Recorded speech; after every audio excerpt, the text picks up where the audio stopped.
Hey, my name's Sasha, and I'm in a bathroom. Like, I'm literally sitting on a toilet right now talking to you, which may be considered kind of awkward. I mean, I put the lid down. That's cool, right? I want to talk a little bit today about the cost of living, because I recently, like, about a month ago, me and 3 of my friends moved out into a house together, and, well, it's really nice. Like, it's like a duplex, and, pretty new, only like made in like 2000 or something like that. It's pretty sweet. My phone just went off. He's texting me. Oh, it's Ethan! I gotta take this. I'm gonna hang up with you for today. I don't remember what I was talking about now. That was...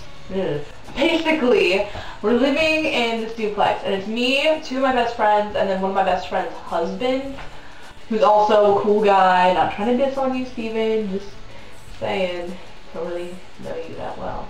Me and my best friend Jenna have been talking about moving out since we were in like the 7th grade. We're like, hey, let's go get an apartment when we're all grown up. I didn't really think it would ever happen, because you know how like when you're in middle school, you've got this like thought process of stupid. You're dumb. But I used to talk about doing all sorts of stuff with my friends when I was in middle school. I'm like, when I get older, I'm going to go move out with you, and we're going to have like these really awesome jobs and lots of money. It was a lie. Basically what I've learned since I moved out is shit is expensive. I spent 18 bucks just on shampoo yesterday. That sounds like a lot, but I did get 4 bottles and also face wash. So I guess $18 on 4 bottles of shampoo slash conditioner slash face wash. When I told my mom that I was going to move out, she said, Sasha, you can't afford to do this. You know what sucks? The worst possible thing for someone of my age group to have to admit. My mom was right. It's fucking expensive. Basically, I'm a college student who's getting minimal hours at work and trying to buy food, pay for rent, water. I cannot live without showers, electricity, toilet paper. That shit's a commodity. Like, I mean, we don't even get like heavy duty. This is really thin toilet paper. It's still really expensive.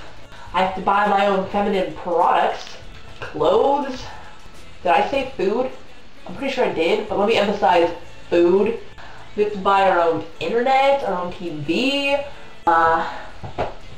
What else? I don't know, there's a lot of stuff. My mom paid out the ass to have me live with her. I just didn't know. So that's one thing that I've learned since I moved out. Your parents were right.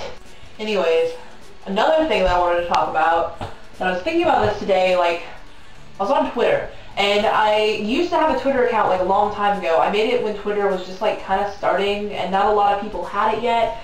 It's just kind of dumb because I would sit there and tweet, and like a very select group of my friends even had Twitter, and none of them even cared. Like, this was before Facebook was a big deal at my school, and MySpace was still a big deal in like the general area I was living in.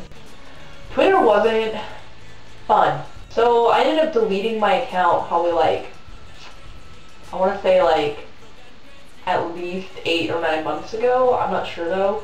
Probably longer than that, actually. Because I don't think I had it at all this year. I'm getting off topic. What I'm trying to say is I made a new Twitter account, and there's one thing that completely baffles me. Hashtags. Like, what? I don't even... I see some hashtags, like, where it'll be like a tweet that's literally like a couple of words and then a series of hashtags, and none of it makes sense to me. Like, I thought learning Spanish was hard. I've been learning for like 3 years, and I'm getting this like vague comprehension thing. I can kind of read it.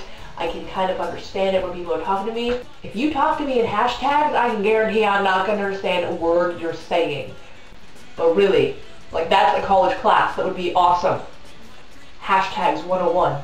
I'd take that instead of Spanish any day. Yeah, so I just wanted to rant about that a little bit, because really, I feel like probably in a couple months I'll start to understand them, but right now, boop, oh man, I just don't understand what any of them mean. And I actually tried to use one today, and I think it's just dumb. Like, I think it was like hashtag FML, because The DMV. Oh my god, the DMV.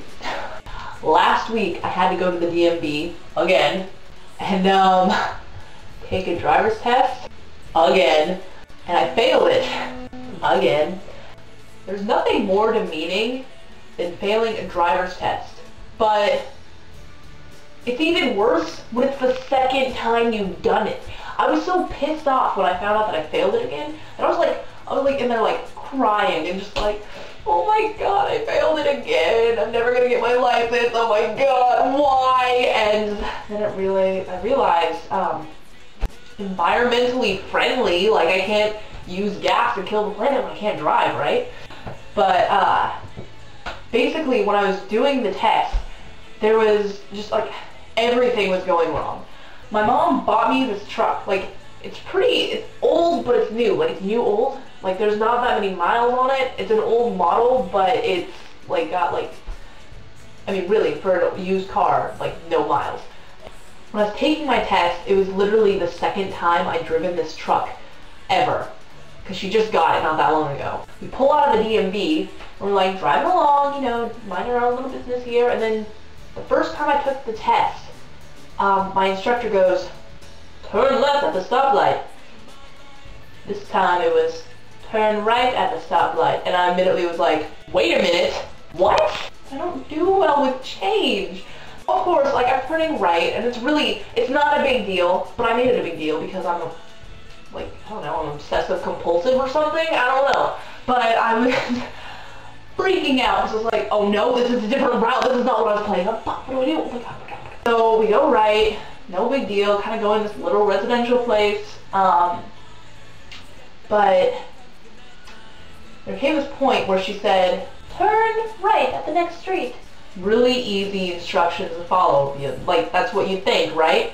Apparently I'm stupid. She tells me to turn right at the next street, and like that seemed really easy, and I start slowing down to turn and realize that I'm looking at this just really long driveway. It's not even a street. So I'm like, wait a minute, that's not a street. So I go to speed up. The street was immediately after the driveway, and I missed it. Well, almost missed it. I'm pretty sure I made the driver instructor shit their pants a little bit. So that was a problem. Then, immediately after I almost kill us trying to make the turn, she had me park along a curb, which I'm actually pretty good at in this truck because all I have to do is line up the center with the curb. Like there's this like ridge in the center, and you line it up with the curb, and you're literally like this close away from the curb perfectly. And then I had to back up along the curb, which also went fine considering how freaked out I was. Then she tells me to drive, and you know what I did? I can tell you what I didn't do. Put it in drive. So she's telling me to go as soon as the traffic's clear. Well, there's no traffic, it's a residential area. So I go, like I push the gas, and the car keeps going backwards. Not what you want to happen during a driver's test. I hit the brake again, calm down a little bit, and then go. Totally humiliated and knowing at this point, like I'm like, fuck, I'm gonna fail this again. But yeah, it was incredibly embarrassing.